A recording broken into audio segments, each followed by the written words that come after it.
It is 8:34 a.m. Pacific Daylight Time. It's the last day of April 2026. This is episode 1311 of Bitcoin and Strike. Is it possibility there's going to be a merger with Tether? This could be a lot bigger than we think it is. There seems to be a presentation that Strike CEO Jack Mallers made at the Bitcoin conference in Vegas. We'll get into the particulars of it here on the Bitcoin and Podcast with me, your host, David Bennett, the host of the Bitcoin and Podcast, where I bring you news and macro about Bitcoin and more from around the world. And I'm going to probably end up on a rant on gambling today because I got a couple of stories back to back. In my opinion, this shit's getting out of hand. But before we do that, we'll get into the U.S. seizing $500 million of Iranian crypto assets, whatever the hell that means. South Korea seeking a 20-year term for a shitcoin fraudster, and then the bank becoming a casino. Yeah, this is where the gambling shit starts. The River CEO, what's his name? Alex Leishman. He also is speaking at Bitcoin 2026, and he's going to tell us what the hell he sees in legacy finance and banking. And then I got a quarterback who's put himself into gambling rehab. This is a particularly sad story for me, and you'll find out why later on. Then Paul Tudor Jones going to kick off the second part of the show. Hedge against inflation. Best bet, Bitcoin. And, you know, he's a billionaire. People have a tendency to listen to this dude. Steak and Shake, also at Bitcoin 2026. CEO himself. There's a lot. I gotta say, usually I'm really critical about the Bitcoin conference. You know, the one that's done by not all conferences, just the Bitcoin conference done by Bitcoin Magazine. I was really critical of it last year, but I gotta say I'm kind of impressed with the kinds of people that they're putting up on the stage this year. There seems to be a lot more substance this year than there was in previous years. Now, I'm not there, you know, so I I can't say with confidence that I'm correct, but I'm just like seeing, you know, speaker after speaker after speaker. You know, I got the CEO himself of Steak and Shake. I got the head of the central bank in the Czech Republic flying over to come talk. I'm kind of impressive. I'm kind of impressed this year. Crypto becomes the most muted topic on X, and then Wasabi drained of $4.5 million. No, not Wasabi Wallet. Wasabi Protocol. There's a difference. Let's start with Strike CEO Jack Mallers announcing lending proof of reserves, volatility proof loans, and he's backing the Tether merger plan. Bitcoin Magazine, Micah Zimmerman. Strike CEO Jack Mallers announced a series of product updates and strategic moves on Wednesday, including the launch of lending proof of reserves and a new volatility-proof Bitcoin-backed loan structure built with Tether and a $2.1 billion credit facility. He also said that he's supporting a proposal by Tether Investments to merge Strike with 21 Capital and the Bitcoin miner Electron Energy. Mallers said Strike's Bitcoin-backed loan and line of credit business has grown since launch, with users drawn to the ability to borrow against Bitcoin rather than sell it. He describes Bitcoin as a savings account for many customers and said Strike cut its rate tiers across the board.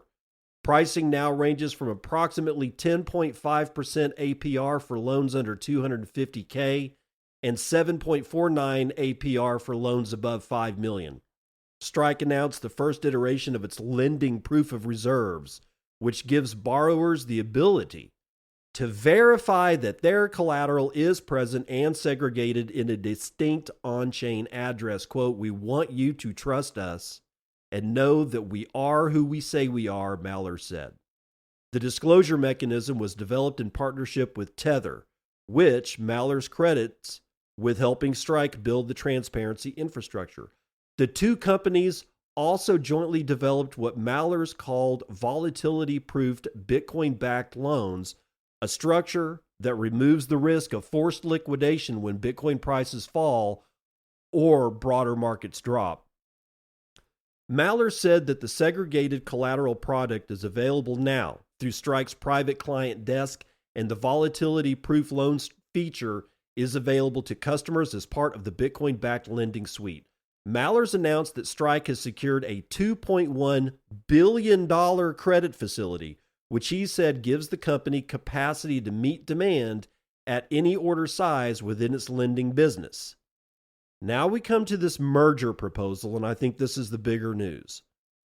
Earlier Wednesday, Tether Investments published a proposal to merge 21 Capital with Strike and Electron Energy, a large-scale Bitcoin mining operator that manages approximately 50 exahashes per second, or currently 5% of the Bitcoin network hash rate. Tether said the combined entity would integrate Bitcoin treasury holdings, mining, financial services, lending, and capital markets, all under a single listed platform. Mallers said he backs the plan. Quote, "Simply put, I think it's a great idea," he said, adding that building a Bitcoin company, not a narrow payments app, was his founding goal.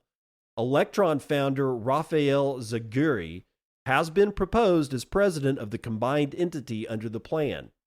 Mallers used a quadrant framework on stage to argue that the Bitcoin industry has a gap at the intersection of high conviction and high operating income. He placed crypto exchanges in the high income, low conviction corner, saying they run profitable businesses but list many coins and build products across asset classes.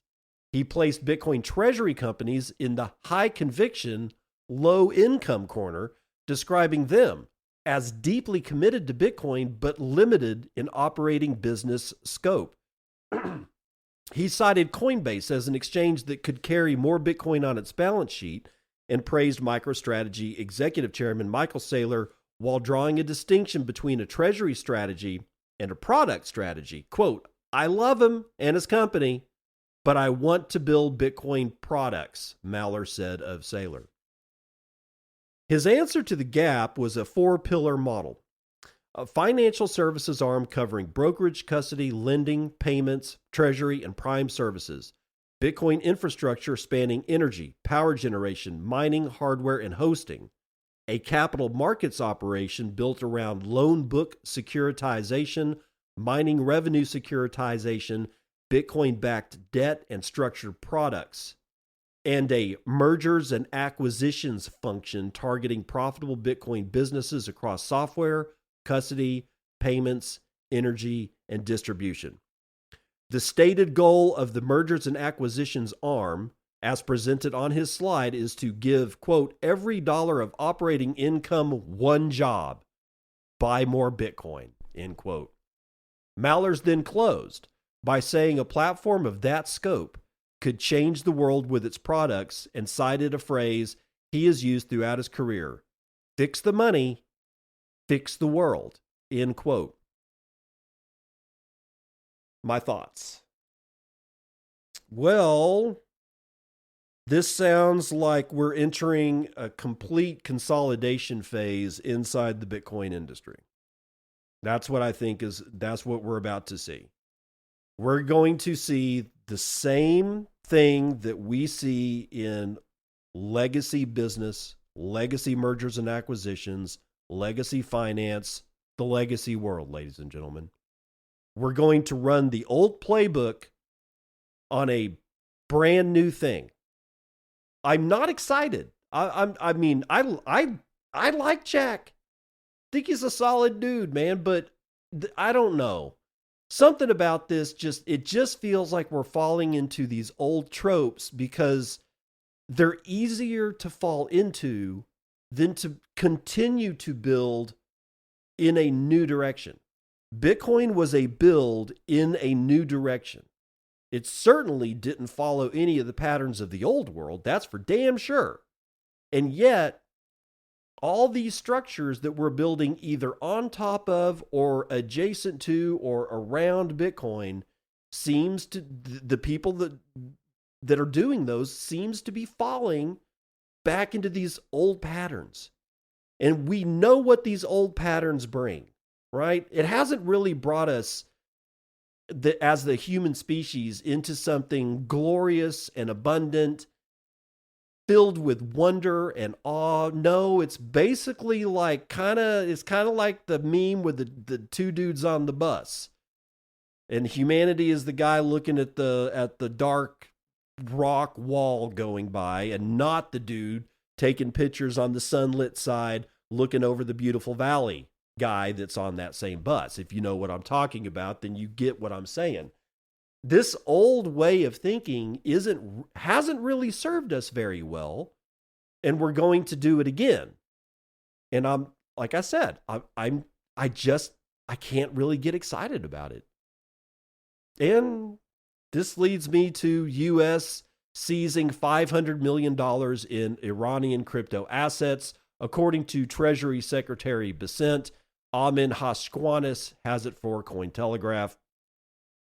The U.S. has seized $500 million in Iranian cryptocurrency assets as part of a sweeping economic pressure campaign against Tehran, according to Scott Bessent.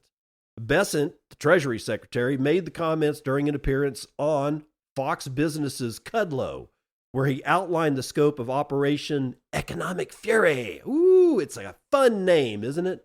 It's a campaign ordered by Donald Trump, the President of the United States, in March of 2025, aimed at cutting off Iran's financial lifelines through asset seizures and bank account freezes and secondary sanctions on countries that continue to buy Iranian oil. Quote, "Well, we are freezing bank accounts everywhere. More importantly, we are making people less willing to deal with the regime," Bessent said, adding that retirement funds and overseas real estate held by Iranian officials are also being targeted. I'm just thinking of a retirement fund for an Iranian official. I don't know why I find that amusing, but I do.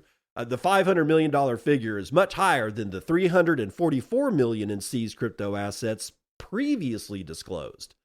Last week, Bessent announced that the Treasury's Office of Foreign Assets Control had sanctioned several crypto wallets tied to Iran, with stablecoin issuer Tether confirming it had frozen more than $344 million in USDT at the request of the authorities.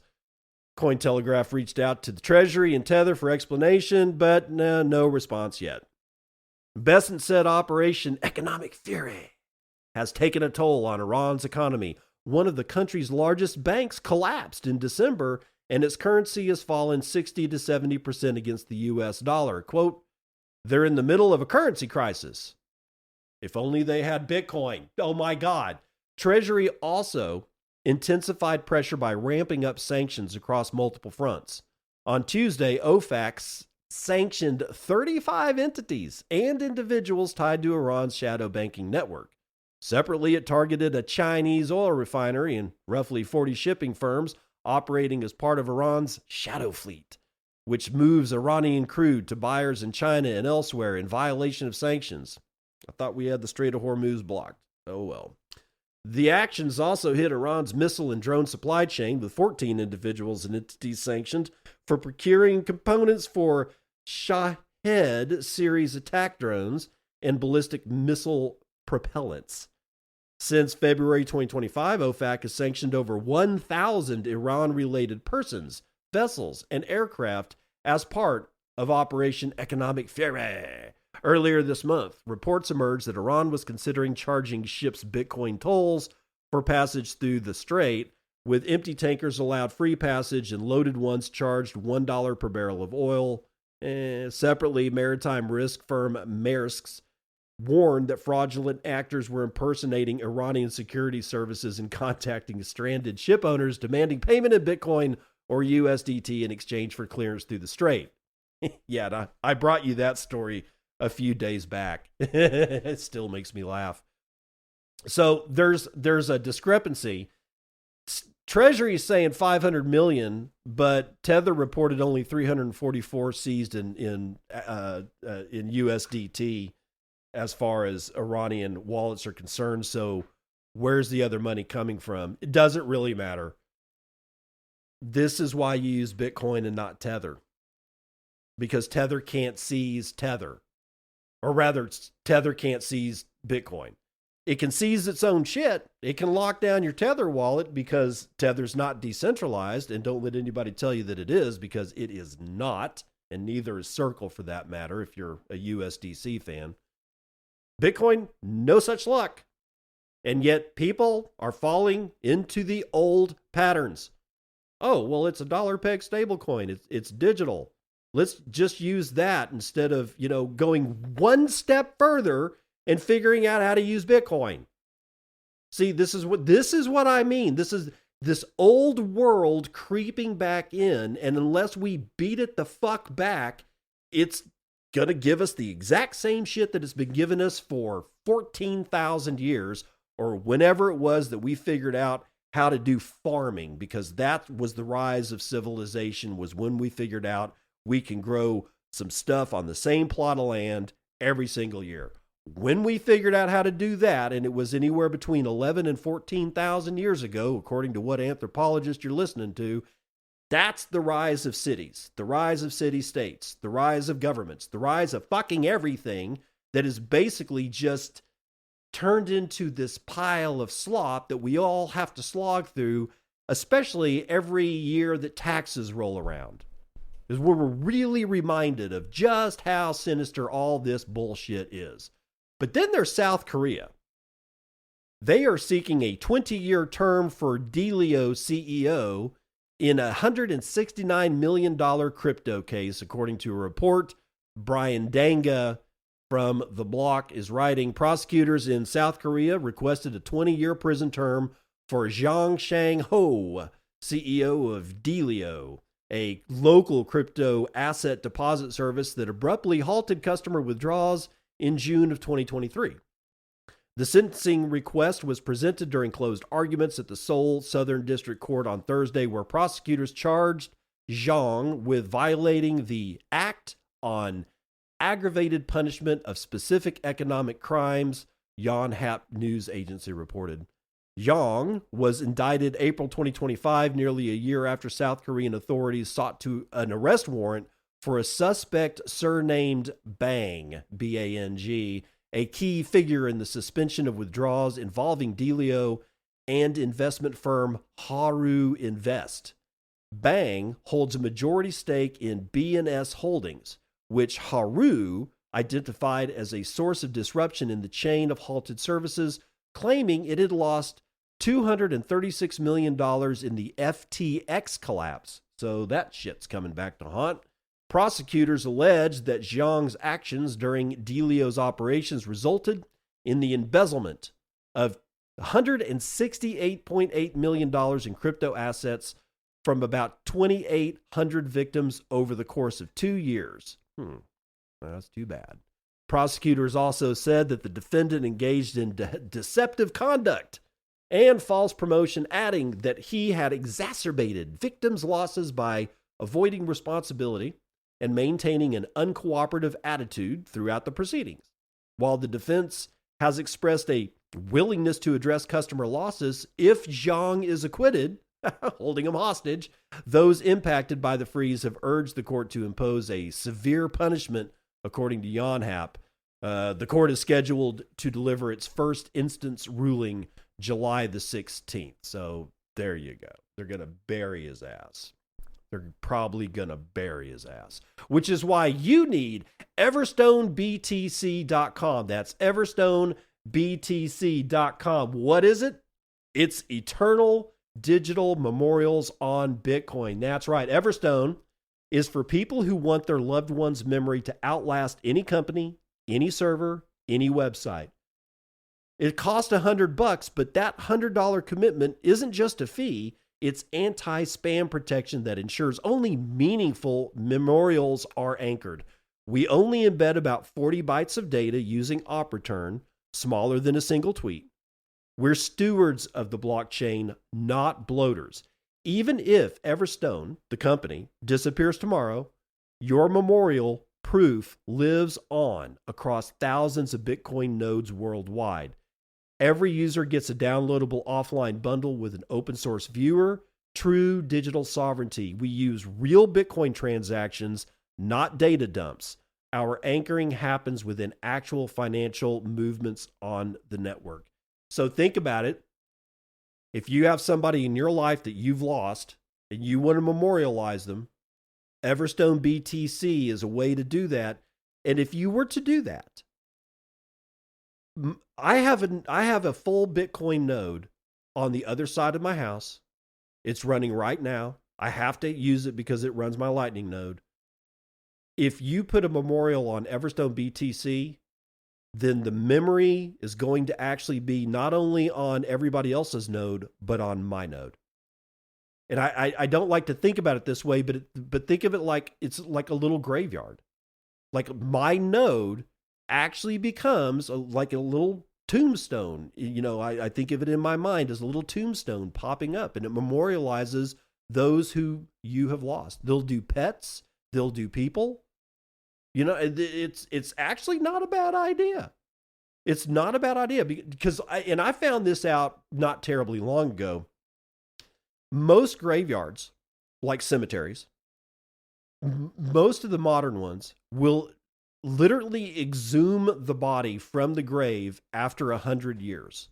Unless, I guess, you make a deal with them or your family is actively returning to this particular grave site over, you know, the course of 100 years.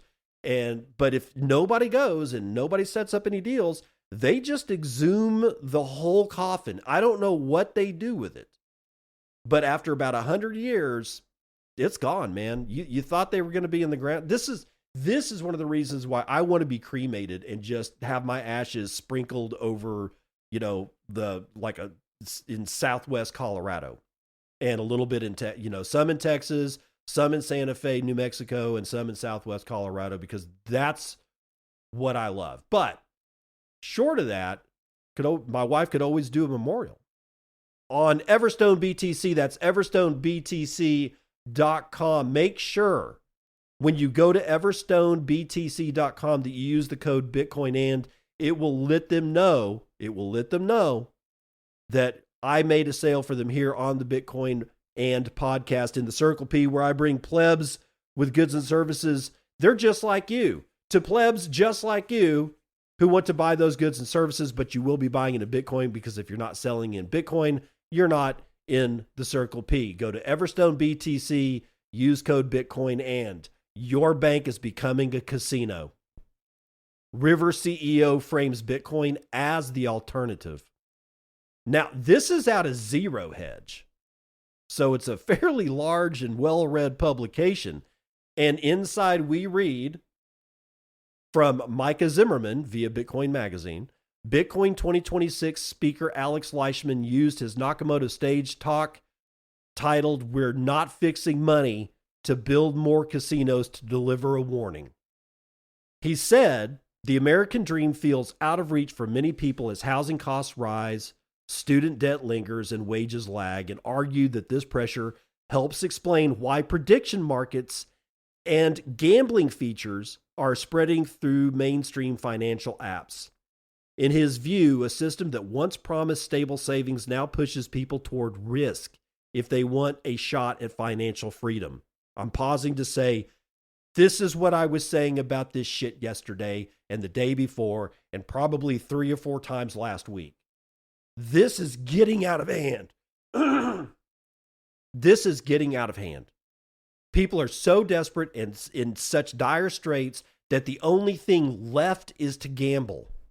For FFS. Leishman opened by describing a growing belief that more and more people are coming to the conclusion that they need to gamble to get ahead. He said finance and entertainment have merged on the phone screen with products that look like investing tools, but they function like casinos.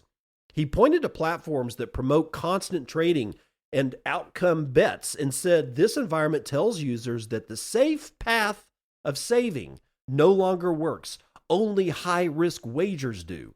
The result, he argued, is a landscape in which households face a choice between stagnation and speculative bets framed as empowerment. Leishman contrasted today's market with an earlier era in which a bank was a place that kept money safe. Banking and gambling were separate activities, he said, governed by different norms and different expectations. Prediction markets, he argued, have given financial institutions a rationale to fold sports betting and event wagers into apps that once focused on saving and investing. That change, he said, blurs lines for users who open a finance app and find a casino. Leishman linked this trend to research that shows gambling correlates with higher levels of debt distress and personal bankruptcy. He said gambling is not good for society and argued that the rapid spread of online betting should concern policymakers and industry leaders. In the past, a person had to walk into a casino to place a bet. Now, he said, anyone with a phone can gamble from the couch or the checkout line. The distance between everyday life and high-risk wagering has collapsed into a few taps on an app with push notifications and promotions designed to keep people engaged. He accused parts of the crypto and fintech sector for not being honest about this direction. The industry shouldn't lie about what it is building, he said, because many products marketed as tools for financial freedom depend on user losses and trading churn. He described two features, one in which traditional banks continue to grow rich off customer deposits while providing little yield or transparency, and another in which fintech firms double down on prediction markets and sports betting as core revenue lines. In both cases, he argued, ordinary customers lose. They either watch their savings erode in low-yield accounts or face rising odds of financial harm on betting-style platforms. As an alternative, Leishman framed Bitcoin banking as a third path. He said Bitcoin banks can allow wealth generation without gambling by pairing sound money with interest on cash and Bitcoin balances. Quote, 50 countries in the last 5 years have increased their regulatory friendliness to Bitcoin, Leishman said. In this model, clients can succeed through saving and prudent risk, not through repeated wagers on short-term events. He pointed to growing institutional and sovereign interest in holding Bitcoin as a sign that the asset is maturing into a reserve instrument. From his perspective, banks that integrate Bitcoin in a conservative, savings-focused way can oppose both the low-yield status quo and the casino trend in fintech. Leishman then closed with a prediction that, quote, all institutions will want to become Bitcoin banks as the asset gains broader acceptance, end quote. He argued that banks and fintech firms that align with Bitcoin proof of reserves and straightforward saving products will stand apart from casino-like competitors that depend upon the user losing their money. In his telling, the real promise of a financial revolution is not more ways to gamble from a phone, but a system in which money holds its value, deposits are verifiable, and people can pursue financial freedom without turning their lives into a series of bets. Finally, somebody other than me is starting to get annoyed about all this bullshit. Look, I get it. I understand that there's probably somebody out there who likes to gamble and somehow or another is fairly responsible about it. I got a friend who loves to go to Vegas, but he only goes once a year or once every 2 years. When he does, he earmarks a bag of money to lose. That's right. He walks into the casino with like $3,000 for like 3 days at Vegas and says this money is already burned. It's like a soldier in a war. If you think you're going to live, then you're going to be terrified all through the war and you probably will die. However, if you walk into the war and you literally just assume you're already dead, then and only then can you be the soldier that you need to be. If you walk into a casino with $3,000 and you already figure out that you're losing all of it, not winning anything, you're going to lose all this money, then that's an effective gambler. That's somebody who has a different mindset when they're gambling, when they're betting, how they're experiencing shit. That, in my opinion, is the only way to do it. And everything else is all bullshit and is completely designed to get you to go to your ATM to get even more money out of your bank. Liquefy anything you can because you're addicted to gambling. Now, if you don't believe that gambling addiction exists, I got another story for you. And this one hits me home because I went to Texas Tech. I love that school. Texas Tech quarterback Brandon Sorsby is entering a gambling addiction program. This is out of ESPN. Pete Thamel is writing. Texas Tech transfer quarterback Brendan Sorsby, one of college football's top returning players, is checking into a residential treatment program for gambling addiction, the school announced Monday.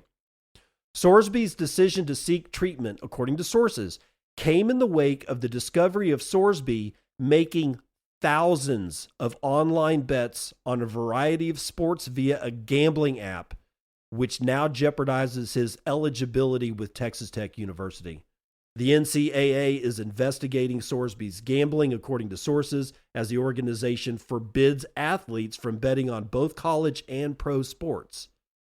Texas Tech said in a statement that the university is committed to supporting Brendan through his recovery process to ensure his long-term health and well-being. According to sources, Sorsby bet on Indiana football while he was redshirting for the Hoosiers as a true freshman in 2022. True freshman means he's 18. A season in which he played only a single game as a reserve. The bets in 2022, according to sources, were on Indiana to win, and none came in a game in which Sorsby appeared. Sorsby's gambling has not drawn the attention of law enforcement, and there's no timetable for Sorsby's treatment, as sources say that his situation is being treated as a mental health matter, and that Sorsby will be afforded all the time he needs. Quote, "We love Brendan and support his decision to seek professional help. Taking this step requires courage, and our primary focus is on him as a person. Our program is behind Brendan as he prioritizes his health," Texas Tech head coach Joey McGuire said in a statement. Sorsby's transfer to Texas Tech this offseason positioned him as one of the faces of the sport for all of 2026, as he was number one in ESPN's transfer portal rankings, and Sorsby entered the 2026 season projected as a potential high-end NFL draft pick for 2027. He projects as one of the highest paid players in college football. He's in line to make more than $5 million this year alone at Texas Tech University. And he's got a gambling addiction. His frontal lobe isn't even fully developed yet, and he's got a gambling app on his phone, and he's made not tens, not hundreds, but thousands of bets. And he can do it with a shit ton of cash. Now, I'm not sure exactly how NIL works. That's this ability to pay college pros or college sports players to pay them like they're pros or whatever. I don't know if they actually have ready access to all that cash, only a portion of it, or if it's put into, I don't know. Because I'd never thought this was a good idea in the first fucking place to pay college football players. That's what pro sports are for. That's when you get paid. That's why they call them professional sports.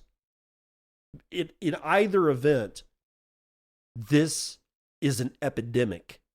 and it's going to get a lot worse. And I'm not just talking about this kid at Texas Tech. I'm talking about everybody, kids, adults, people in midlife, people in old age, because everybody's being affected by the same group of fucking people that just refuse to get their boots off our neck and let us just live a life. All of those people that I just described, the people with the boots on the necks of regular people, all need to be dealt with in the most harsh way imaginable. I just can't sit here anymore and be polite about it. I just can't. We're getting our money stolen from us. We're getting into wars that we don't give a fuck about. And I'm like, and this is like not Trump. This is like, I mean, like shit. I cannot really remember a time that the United States wasn't at war with somebody. Fuck, I was born inside the Vietnam War. That was hot off the heels of the Korean War, which was hot off the heels of World War II, which wasn't exactly all that far behind World War I. There was a spate in the 70s where we weren't dropping bombs on people. And in the early, maybe the early 80s, but that shit all ended in the late 80s and early 90s with the Middle East bullshit. And they're always taxing us. And now they've been inflating money to the point that this just blind robbery at this point. You don't even know you're losing your money. And it goes on and on and on. And it's all throughout the West. It's all throughout the East. It's all throughout the Middle East. It's everywhere. Because every single country has a problem. They put people in places of power. And until that shit ends, until there is no seat of power, this continues. This old way of thinking. You're a socialist. No, because socialism has fucking places of power too. And so does communism. And so does Marxism. And so does Leninism. Pick your ism. I guarantee you there's a chair for some dipshit to sit in and fuck other people in the ass. This is ridiculous. Not like, was it 8 billion people on the planet? And we can't muster the courage to rise up and just fucking get rid of these people? Well, we've tried in the past, and you know what? There was a seat to sit in for some other asshole to occupy. The revolution at this point is not about taking these people and throwing them off the cliff, which they still deserve. It's about burning the seat that they're able to sit in the first place to ashes. Let's run the numbers.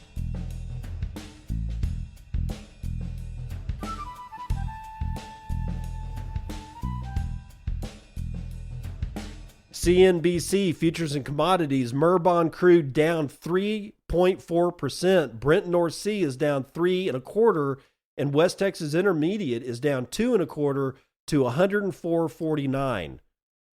That's after Brent North Sea hit a peak sometime early this morning at $120 a barrel. People are pricing in higher for longer. I guarantee it. Natural gas is actually up 1.89 because it acts as a hedge. $2.69 per 1,000 cubic feet, and gasoline is down almost a half to $3.72 a gallon. Metals are all in the green today. Palladium up 1.5, gold up 1.5 to $4,625.05. Wow. Platinum is up 3.4%. Silver is up 2.22%. And copper is up a half point. And then we got ag, which is mostly in the red today. But the biggest winner is chocolate, 4.7% to the upside. Biggest loser is wheat, 2.5 points to the downside. Live cattle down a third, lean hogs down 3/4, and feeder cattle basically sideways. The S&P is up 0.4%. Oh, good news there. NASDAQ is up 1/4. Dow is up 1.5. We're saved. And the S&P is up 1.38%. So I guess tech earnings weren't as bad as everybody thought. $76,430 is what you get for one Bitcoin. That's a $1.53 trillion market cap, and we can buy 16.6 ounces of our favorite shiny metal rock wither 1 Bitcoin, of which there are 20,022,610 and 1/2 of average fees per block are normal. There are 45 blocks carrying 96,000 unconfirmed transactions waiting to clear at high priority rates of 5 sats per VByte. Low priority is going to get you in at 3. Hash rate, 950 exahashes per second. That's more than enough security for me. And from the Last Supper of St. Jerome, Jason High, 250 sats, says nothing. Nick Dose, 202 sats, says cheers. Noster Gang with 101 sats, says nothing.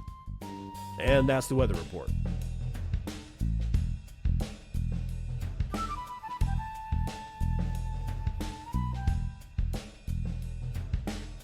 Welcome to part 2 of the news that you can use, where the Federal Reserve held strong yesterday and Bitcoin dips because they did hold the rate steady for the 3rd straight time, as if there was any chance that the Federal Reserve was going to drop rates. It's like it came as a surprise to people. I can't believe they held rates the same.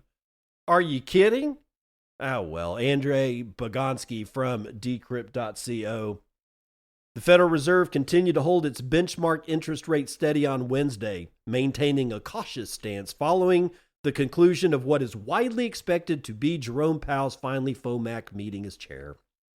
The Federal Open Market Committee kept the central bank's benchmark rate pinned at a target range of 3.5 to 3.75%, marking the 3rd time this year that the group has hit the brakes on policy shifts as conflict in the Middle East threatens the global economy. Quote, developments in the Middle East are contributing to a high level of uncertainty about the economic outlook, the Fed said in a statement. The Fed's decision on Wednesday was anticipated. Meanwhile, Bitcoin and shitcoin number 1 changed hands at around $75,100, and who gives a shit about the other one? Both dipping following the announcement to accelerate losses over the past day, according to CoinGecko. Bitcoin is now down 1.4% in the last 24 hours. I don't give a shit about shitcoin 1, so whatever. During a post-decision press conference, this is what I want to look at. Powell said he had decided to remain a voting member of the FOMC and transition into a governor role for a period that is, quote, to be determined. Powell said that the decision was motivated by a series of legal attacks on the Fed which threaten our ability to conduct monetary policy without considering political factors, which have been spearheaded in recent months by the Trump administration. Powell indicated that he would serve as chair pro tem if Warsh isn't confirmed by May the 15th, aiming to maintain an orderly transition for the leadership position. Throughout his 2nd term, President Donald Trump has pressured Powell to lower interest rates. Yeah, we know. I'm looking to see if there's anything else about what he said. During the FOMC's latest meeting, Fed Governor Stephen Miran called for a 25 basis point rate cut. The Fed's previous interest rate decision was also split, with Miran advocating for the cut. 3 Fed governors supported the decision to stand pat, but they did not endorse the inclusion of language that pointed to an easing bias. Okay. In the near term, this is a quote, the higher for longer message is a headwind for Bitcoin, Iggy Yopi, CIO at trading infrastructure platform Theo told Decrypt. Yeah, we know. Without cheap money, nobody wants to buy Bitcoin, and I think that's just bullshit. I think right now what's really going on is that everybody's scared to do anything with their money at all, so it's easier to just let it inflate away than to make a decision on anything, because any decision that you make is wrong. Everything is a casino. Everything is a freaking casino. So that you'd rather do the old script, the one that we've been handed for decades and centuries and probably millennia, where you just sit on cash, allow it to be inflated away with your your purchasing power inflated away, instead of making a decision. And then we've got, I'll buy stablecoin with it. Well, that doesn't do anybody any good. Sure, you can use it digitally, but that's it's still going to inflate away because it's pegged to the very thing that's inflating away. The only safe move is Bitcoin, and yet the old script is pulling at the masses in ways that even maximalist Bitcoiners like Jack Mallers can't see. So the first story I brought you today is the old script of mergers and acquisitions and consolidation and centralization coming into play and coming out of the mouth of a guy I got a lot of respect for, because he really understands Bitcoin, and yet even he is succumbing to the old-fashioned way of looking at things. It's awful. And then we've got Paul Tudor Jones saying Bitcoin is the best hedge against inflation. Atlas21.com.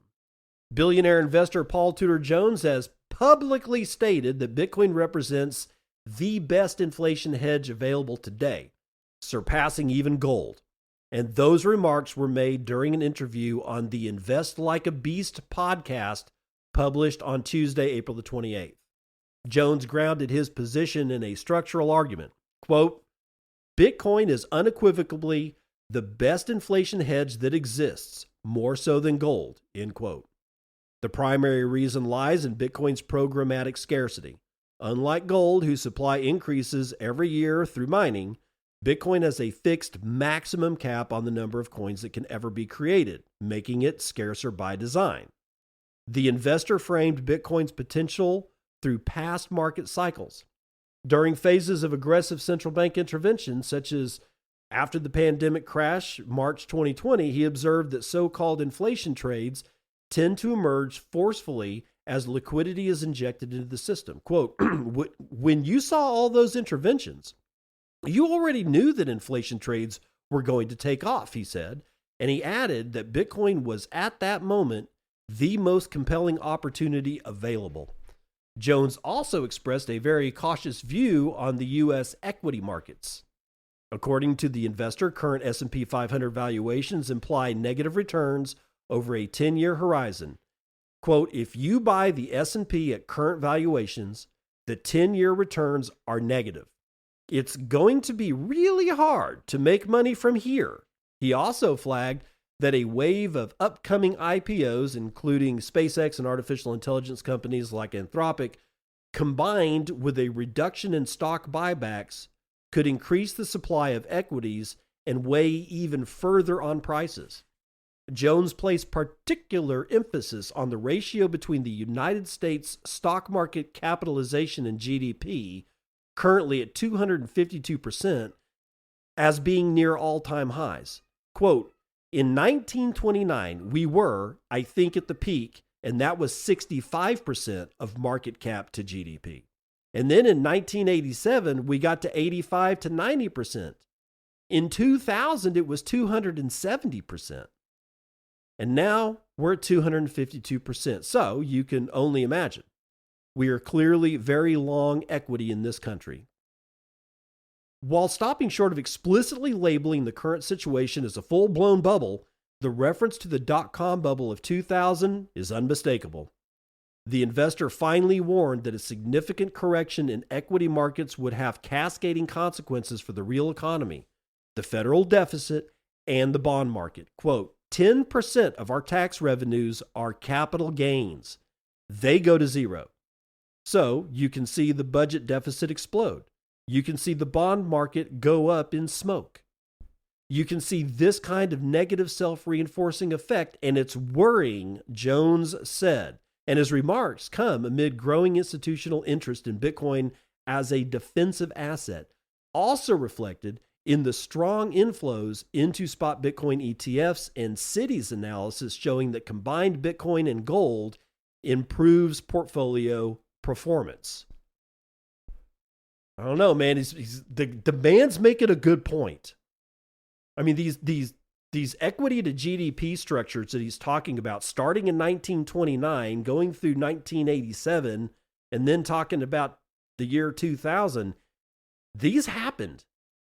And all three of those resulted in some fairly messy outcomes. And if none of us remember 1929, If you do remember 1929, then congratulations. You're the oldest listener of Bitcoin and I'm happy to have you here.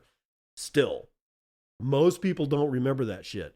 A lot of people weren't even alive in 1987 when that shit happened. And that was not pretty. That was not pretty at all. And then, of course, there's even people that listen to me that weren't even alive in the year 2000. And that was, man, that was some kind of Humpty Dumpty right there, pal. Paul Tudor Jones is not blowing smoke up your ass. Get negative returns for the next 5 years on the S&P because how much higher can it possibly go?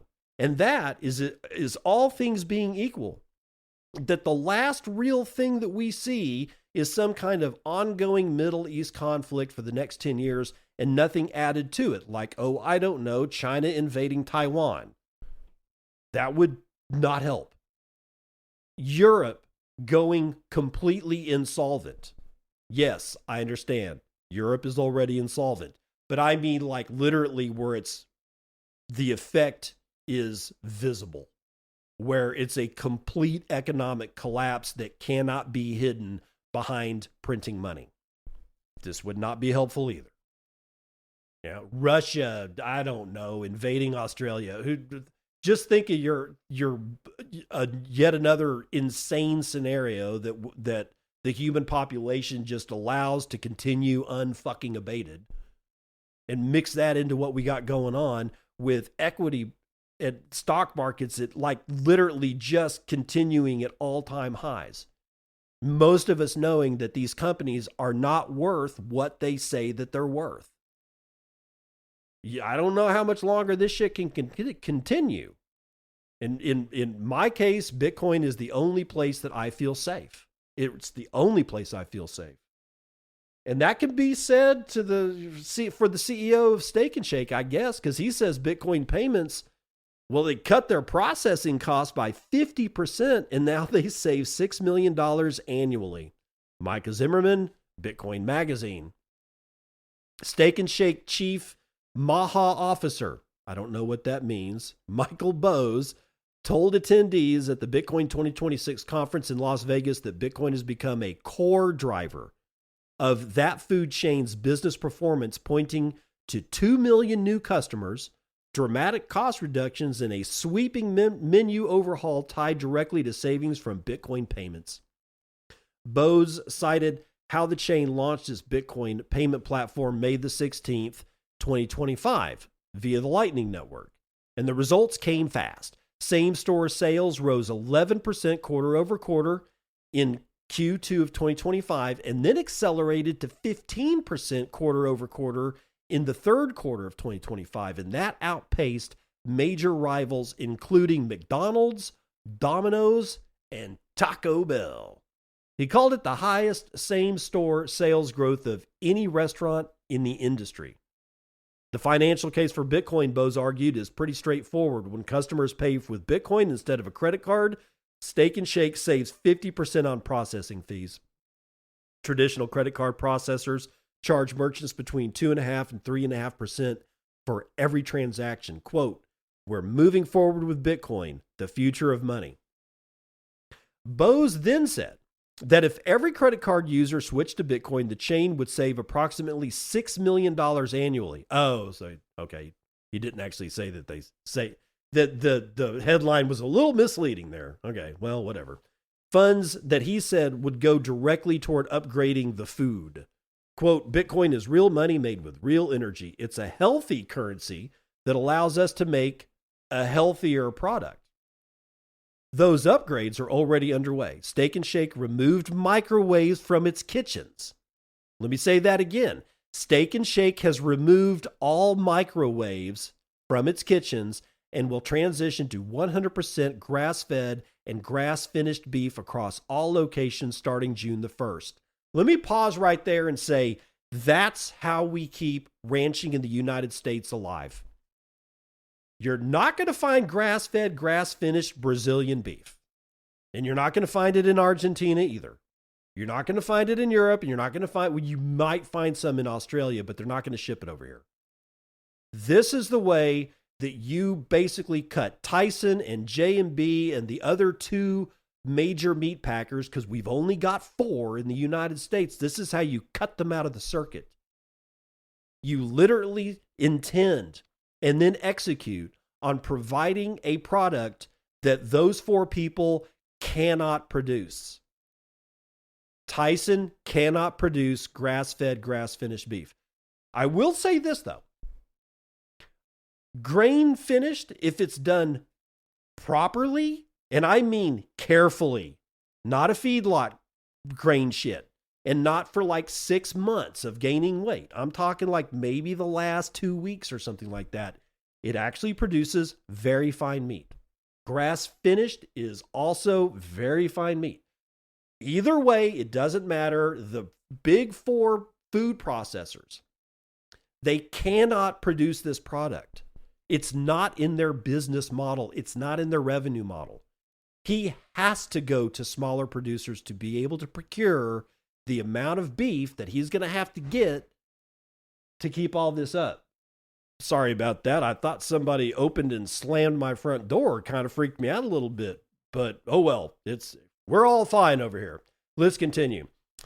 Those upgrades are underway. They're going to have 100% grass-fed and grass-finished beef across all locations starting June 1st. The company previously switched from seed oils to beef tallow for frying its French fries as part of its alignment with the Make America Healthy Again movement. And then on Wednesday, Bose announced 2 new Bitcoin-themed menu items at the conference, a Bitcoin milkshake and a Bitcoin steak burger, both tied to Bitcoin's fixed supply of 21 million coins. What? How are you doing that? Whatever. Steak and Shake has also built a closed-loop Bitcoin economy around its payment strategy. All Bitcoin received from customers goes into the company's strategic Bitcoin reserve, which has grown to $10 million. That reserve funds a Bitcoin bonus program for hourly employees, 21 pennies per hour worked, and it launched March the 1st. Bose confirmed he also accepts Bitcoin as part of his own compensation. Oh, interesting. Quote, I'm one of the first in the industry to accept Bitcoin as part of my executive compensation package. I hope that will pave a new way for models of compensation across the industry, end quote. The chain operates hundreds of locations in the United States, France, Italy, Portugal, and my favorite, Monaco. Because why not? Nice. Crypto becomes the most muted topic on X, and AI slop may be the culprit. Amin Hasquanis is writing for Cointelegraph. Crypto has topped the list of the most muted topics on X since the platform rolled out its snooze feature, with spam and artificial intelligence content or AI slop likely playing a major role. On Thursday, Nikita Beer, X's head of product, revealed that crypto has become the most muted topic ahead of politics and the Iran conflict, sports and business and finance, which is a notable shift in a platform that once was the heartbeat of crypto Twitter. The snooze feature, which lets premium subscribers hide topics from their For You feed for 24 hours, was launched on April the 22nd. At the time, Beer described the tool as a way for users to crank up or turn down the slop, apparently a nod to the flood of low-quality content that has increasingly plagued the platform.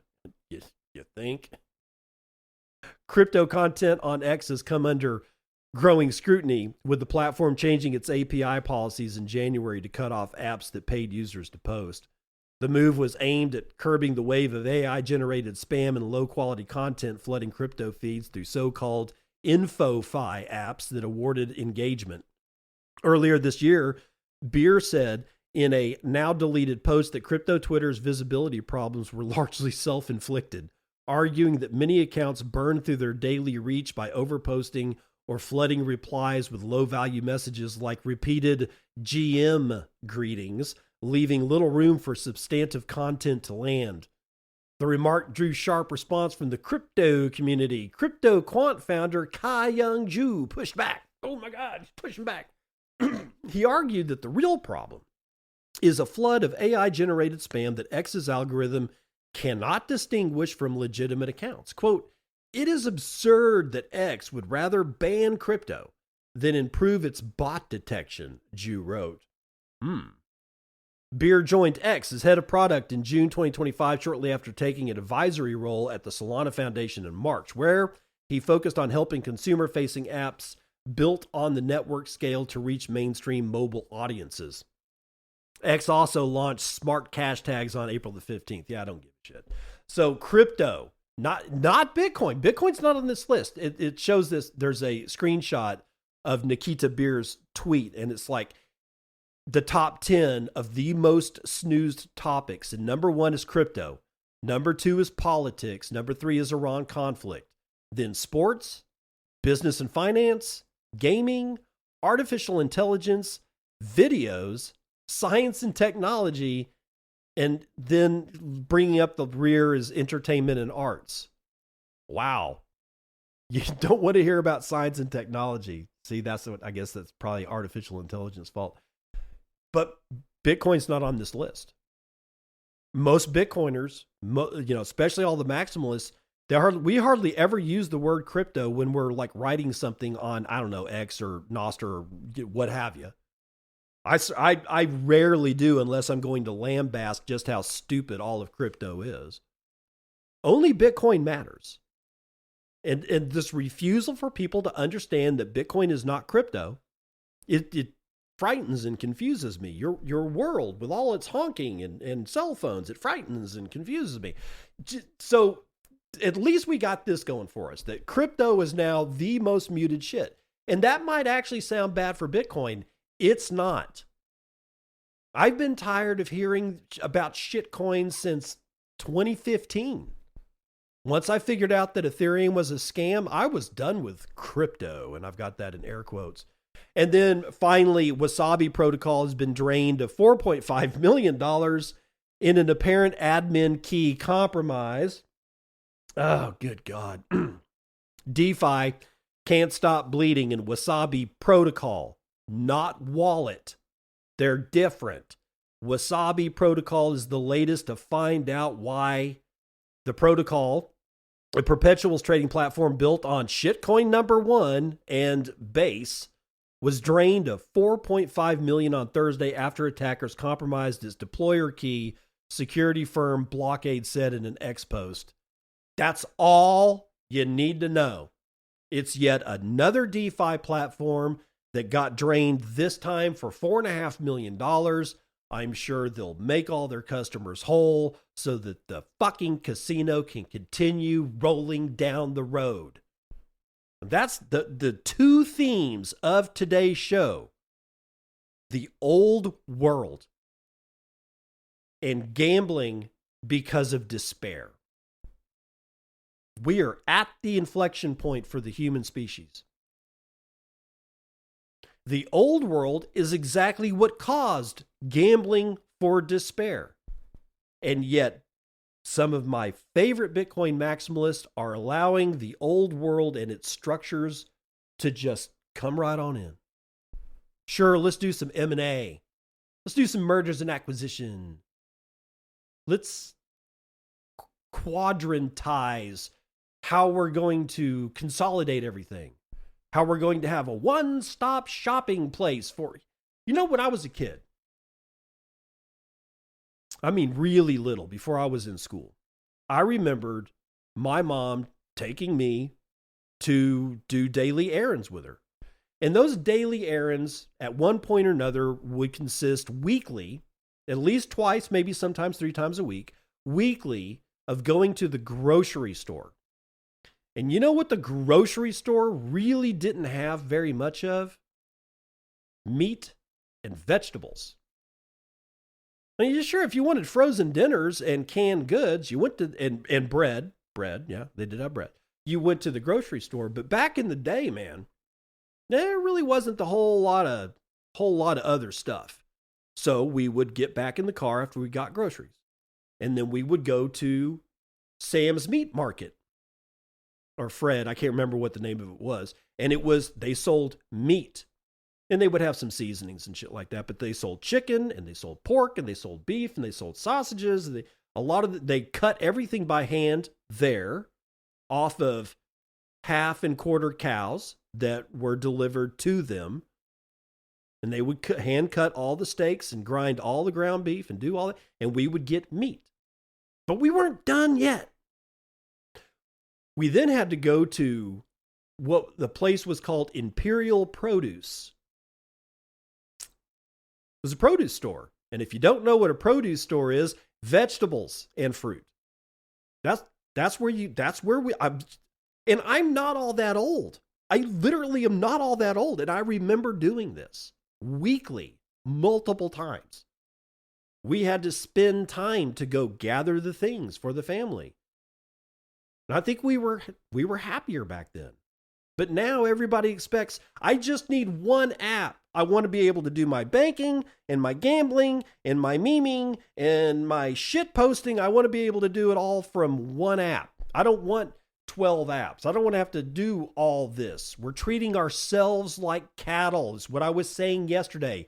Not only do we treat each other like cattle, we treat ourselves like we're a fucking annoyance. You are not an annoyance. The other people around you, they are not annoyances. We've been taught to think of everything as an annoyance because it's not efficient. Oh my God, we got to have efficiency. Well, the way you get total efficiency is matrix. You just plug our brains straight the fuck into a computer where we can do everything without even an app.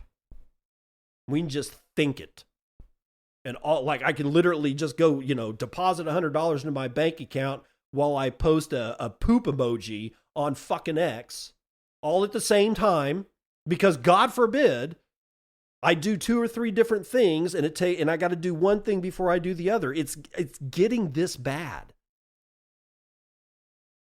It's sad to see all this happen, but we are treating ourselves like cattle. We've been treating each other like cattle, and we have certainly been treated by cattle by the people that occupy the fucking chairs that have been given to them by the old world. And it's causing all of us, as we act and treat each other and ourselves like cattle, to gamble in desperation because there's no other way. Except for Bitcoin. I'll see you on the other side. This has been Bitcoin and I'm your host, David Bennett. I hope you enjoyed today's episode and hope to see you again real soon. Have a great day.